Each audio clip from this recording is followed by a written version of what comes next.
আসসালামু আলাইকুম ফ্রেন্ডস, আশা করি সবাই ভালো আছেন। এবং গতকাল ছিল শুক্রবার, আর ওই শুক্রবার জুম্মার নামাজ নিয়ে অনেকটাই দুশ্চিন্তায় ছিলাম। কারণটা হচ্ছে যে আমরা দুজন স্টাফ এবং দুজনই মুসলিম, তো একজন তো বেরিয়ে যায় এবং আমি যেতে পারি না, কারণ সম্পূর্ণ দেখাশোনা করতে হয় আমাকে।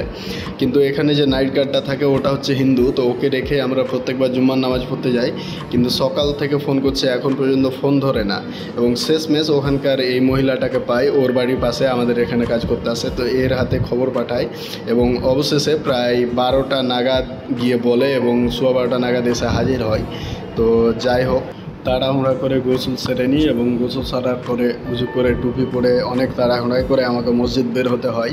অনেকটাই ভয়ে ছিলাম, কিন্তু আলহামদুলিল্লাহ সেখানে গিয়ে দেখি অবশ্য নিচতলা ফুল হয়ে গেছিলো অনেকটাই, যার কারণে উপরতলায় চলে যায়। কিন্তু উপরতলা পুরোটাই খালি রয়েছিল, যার কারণে প্রথম কাতারে আমি জায়গা পেয়ে যাই এবং অনেকটা ভালো লাগছে যে জুম্মাটা আমার মিক্স হয়নি। এবং আশা করব আপনাদের ভালো লেগে হবে।